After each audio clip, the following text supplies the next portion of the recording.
L'École de prévention et de civisme vous présente la table ronde sur la valeur du travail du jeudi 20 mars 2014.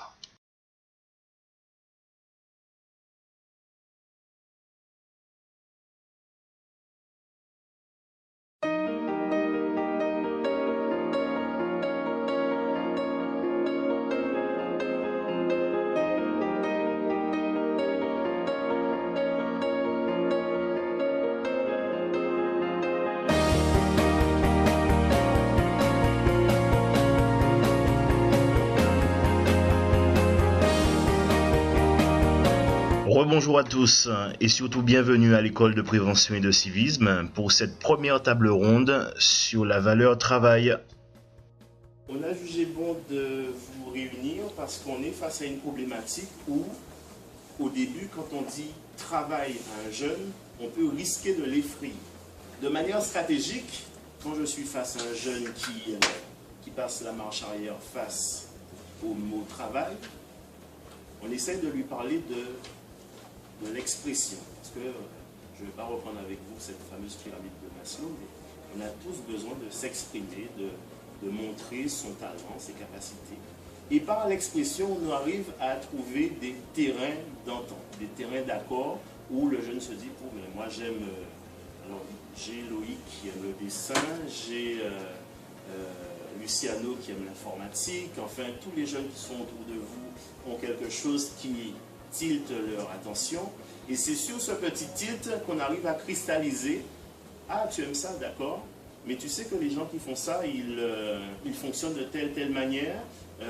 Ils ont un régime de travail qui ressemble à ça.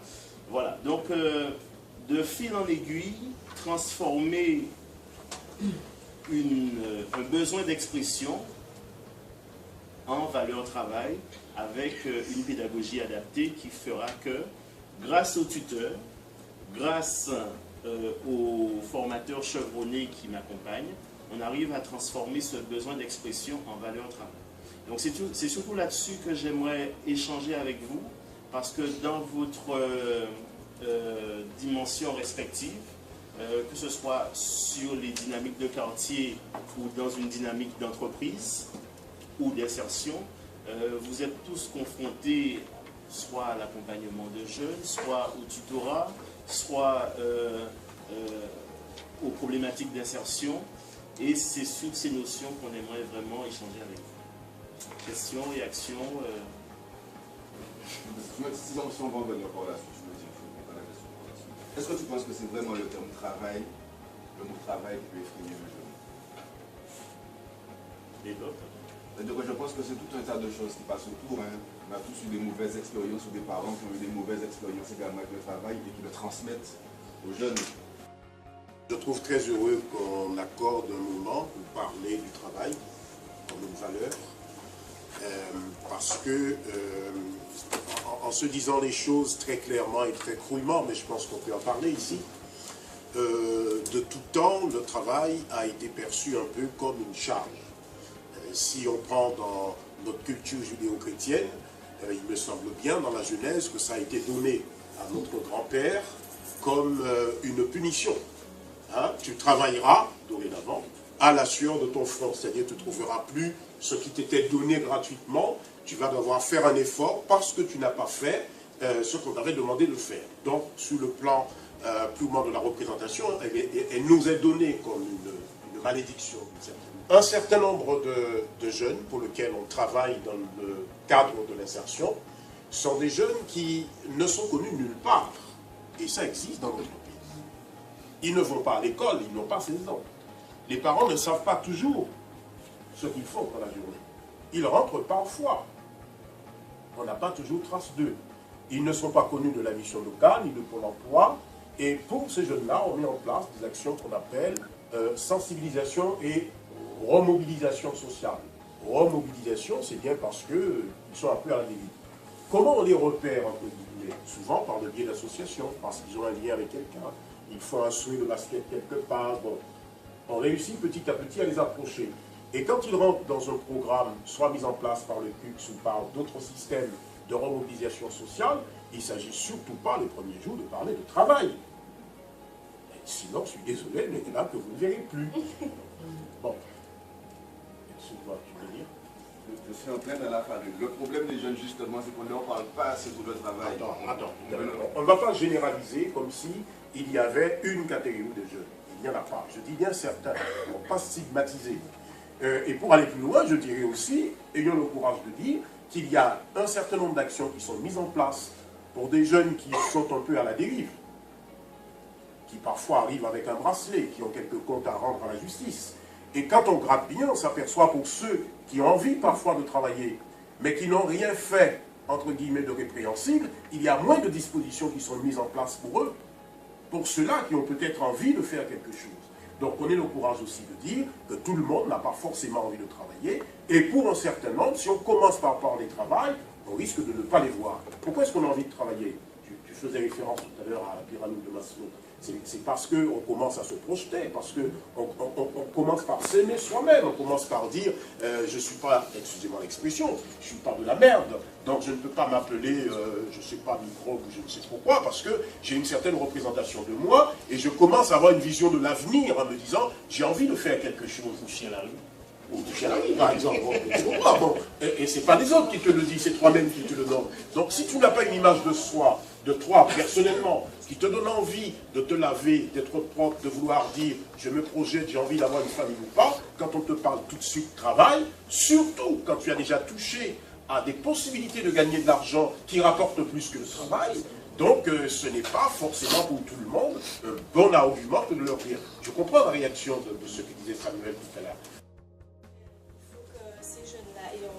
Parce qu'on ne peut pas aller dans la rue, les structures d'insertion ne peuvent pas aller dans la rue et dire tiens toi tu devrais venir, il faut que ces jeunes-là se fassent connaître puisque par le biais des missions locales, des associations, du pôle emploi comme vous disiez, mais le truc c'est que tous les jeunes qui sont dans la rue n'ont pas forcément la volonté de se faire connaître puisqu'on ne peut pas non plus avoir la sauce infuse et dire voilà celui-là parce qu'il y a quand même des critères. Il y a quand même, il faut qu'il y ait cette volonté aussi de la part des jeunes de vouloir justement travailler, même si ça, ok, le chômage ça fait peur, d'accord, ok, le travail ça fait peur, mais bon, s'ils sont là et qu'ils attendent qu'on vienne les chercher aussi, c'est pas non plus la solution. Hein. Il y a un temps de déclenchement. Tous les jeunes ne vont pas, ce que je vais appeler déclenchement, je me comprends quand je dis ça, c'est-à-dire qu'on peut dire mûrir, quoi, on peut dire pour parler, pour tout le monde comprendre, ils ne mûrissent pas tous au même moment. C'est comme un arbre qui doit porter à partir de 5 mois, de 1 an, par exemple, un an on a planté la graine, on sait qu'au bout d'un an il va porter, on peut le faire porter avant, mais il aura des problèmes un jour ou l'autre, on risque d'avoir des lavages folles et tout, il ne faut pas forcer la nature des choses. Donc effectivement, ce ne sont pas tous les jeunes qui ont envie de travailler. Malheureusement, bien souvent, ceux qui n'ont pas envie de travailler sont ceux à qui on offre des opportunités de par le fait que maman, ses amis, un tel, ou papa, ses amis, un tel, donc c'est Timoun, un travail. Mais le jeune, il ne veut pas travailler. Donc qu'est-ce qui se passe? On ne passe même pas par le jeune, on passe directement par les parents ou l'association, la personne qui suit le jeune, et on case le jeune sans avoir son avis. Donc là, moi, je dis qu'on doit appuyer, même moi je suis président de l'association également, en tant que président de l'association, je trouve que les structures d'insertion, c'est pour ça que je suis content de rencontrer madame aujourd'hui, même vous, hein, vous avez un bon discours, on devrait beaucoup passer par les associations, les parents peut-être certes, mais plus par le jeune. À lui demander réellement, toi, ton ambition, auprès, c'est quoi? Tu veux travailler, tu veux te former, tu n'es pas encore prêt. Si tu n'es pas encore prêt, moi j'ai tendance à dire aux jeunes qu'on ne peut sauver que ceux qui le veulent. Les mêmes réunions que l'on fait en convoquant des jeunes, il faut le faire en convoquant des patrons. Je le dis, je le redis, je suis passé par 3 patrons dans ma vie. Si je n'étais pas quelqu'un qui avait la tête sur les épaules, au jour d'aujourd'hui, je dirais que jamais dans ma vie je vais travailler. Il faut arrêter de faire, de vivre dans le système dans lequel on est, de traiter les choses par groupe, ça ne marche plus. Chaque individu, c'est un individu. On est dans un système individualiste, chaque personne a sa manière de voir. Alors je sais que ça va demander beaucoup financièrement, d'aller frapper à la porte de chaque personne. C'est du temps, c'est du travail, c'est de l'effort, c'est de l'investissement personnel, mais il faut savoir ce qu'on veut. C'est soit on veut, soit on ne veut pas réussir. Alors moi je dis qu'il faut passer un système où aujourd'hui, on passe beaucoup plus par l'associatif. Les structures d'insertion devraient se faire reconnaître par les associations, parce que très peu d'associations connaissent qu'est-ce qui est l'URCG, qu'est-ce qui est même les autres, parce que la publicité n'est pas assez faite. C'est-à-dire qu'il faut arrêter de regrouper les jeunes, comme ceux-là ils s'habillent pareil, et ben ils pensent pas, voilà, du communautarisme c'est peut-être mieux, voilà. Parce qu'ils s'habillent pareil, ils pensent pareil, parce qu'ils sont coiffés pareil, ils pensent pareil, parce qu'ils habitent au même endroit, ils pensent pareil, c'est faux. Et ça c'est la plus grosse erreur que l'on fait depuis des décennies. Stigmatiser, toutefois vous avez dit une part de vérité, de bonnes choses. Mais il faut penser que le travail, c'est un arrêt qui est rare depuis pas mal de décennies. puis que se passe-t-il? Les jeunes grandissent, atteignent un certain âge, sans travailler, et puis ils ont quelquefois des petites subventions, ou du moins des manières faciles de gagner, et puis quand ils trouvent un travail, eh bien, ils n'ont pas forcément envie d'y aller. Ils n'ont pas forcément envie d'y aller. Ce n'est pas pour autant qu'ils n'ont pas l'amour du travail. Mais ayant connu très tard, eh bien, ils n'ont pas vraiment envie d'y aller. Et puis, bon, quand ils sont face à un patron, ce n'est pas souvent que ça se passe bien. Ils préfèrent rester dans la méthode qu'ils ont connue, c'est-à-dire gagner un peu par-ci par-là, sans s'approcher d'un travail. Il y a une grande partie de ça. C'est comme si l'expression qui dit l'argent n'a pas d'odeur, mais en fait, l'argent a d'odeur en fait. C'est à travers ça qu'on donne un sens à sa vie. C'est qu'à présent, les jeunes n'est plus comme avant. À présent, on a accès à l'information rapidement. Quand on est ouvert du média, la télé, Internet, donc forcément, on a des envies, on a des passions, on a même des compétences qu'on arrive à développer chez papa, maman. Alors. Et sur le fait, lorsqu'on arrive sur le bain, sur le marché du travail, tout et tout, on vous fait comprendre que voilà, le travail, c'est une denrée rare et il faut le mériter. En fait, non, moi, le travail, ça ne se mérite pas. Non, moi, tout le monde doit avoir accès au travail, tout le monde doit avoir accès à la connaissance. Instaurer confiance aux jeunes, dire que voilà, arriver sur le marché du travail, arriver à la recherche du travail, ce n'est pas quelque chose de voilà. Si personne n'est ton ennemi, au contraire, tout le monde est là pour t'aider. Pas l'inverse. Bien. Alors, Une entreprise a forcément besoin, quand il recrute quelqu'un, c'est un investissement. Donc forcément, on recherche des personnes qui ont des compétences.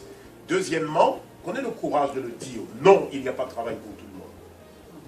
Et le reste des discours que l'on nous raconte, ce n'est pas vrai. Et il faut qu'on ait le courage de dire que ce sont ceux, entre guillemets, qui vont sortir du lot, qui auront la possibilité de le faire. Et les jeunes qui sont ici donnent la preuve qu'ils ont envie de sortir du lot. Ils donnent la preuve qu'ils en ont envie. Et il est nécessaire de notre part que nous les accompagnions. Mais accompagner, c'est pas être derrière et pousser, c'est pas être devant parce que c'est traîné, c'est de dire où est-ce que tu veux aller, qu'est-ce que tu veux faire de ta vie, est-ce que tu veux te prendre en main. Si cela est vrai, tu as un projet pour toi, je suis là avec toi, je passe du temps avec toi, je t'accompagne à la réalisation de ton projet. Parce que vous demandez d'être réaliste, mais il faut à un moment donné ouvrir les yeux aussi. Parce que vous dites que oui, l'entreprise est là pour embaucher un jeune qui a fait ses preuves, qui veut faire ses preuves.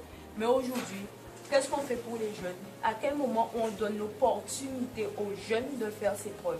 Quand moi je regarde les offres d'emploi qui existent, expérience exigée, diplôme exigé, etc. La plupart des gens sur le marché de l'emploi, des jeunes sur le marché de l'emploi, c'est par fil. Pouvoir et se créer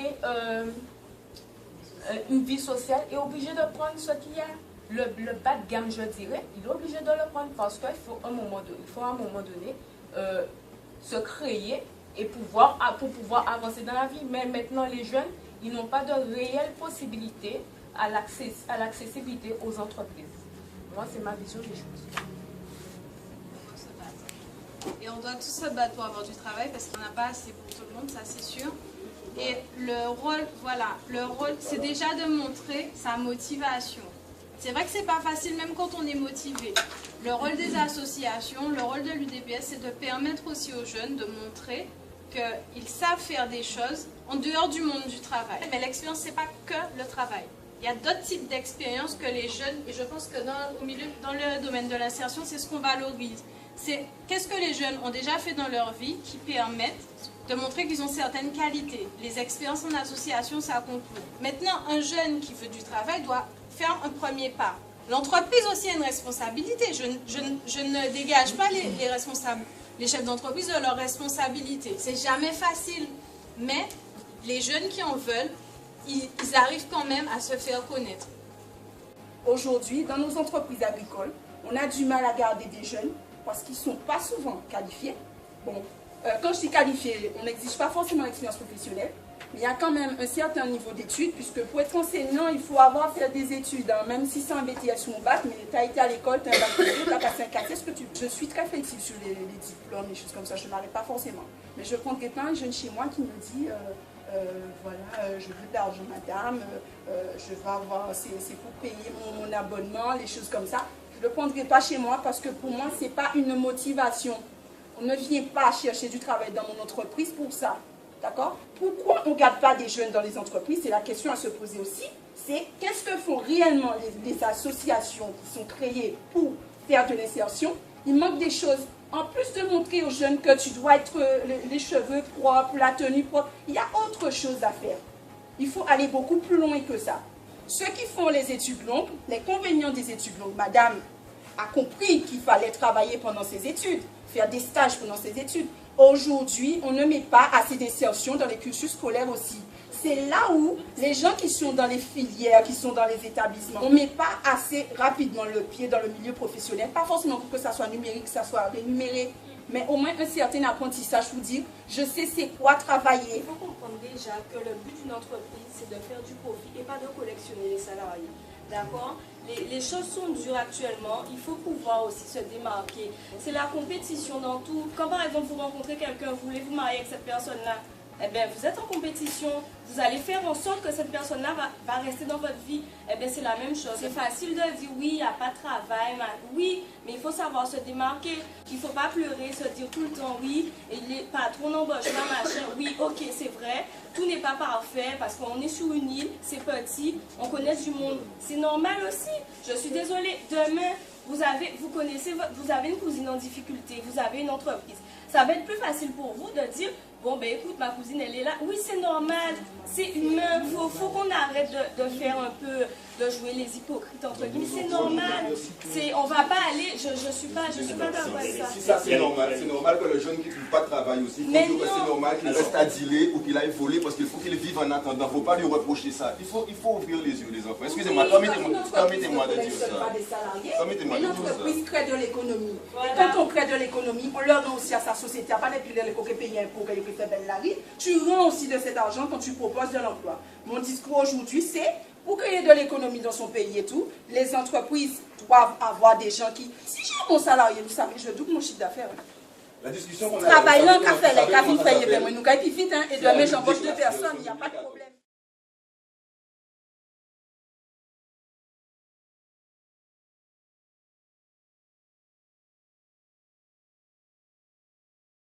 Nous vous donnons rendez-vous le 1er mai 2014 pour poursuivre ces échanges dans le cadre de la table ronde avec des socioprofessionnels dans le but de favoriser un dialogue social apaisé pour la création d'emplois innovants.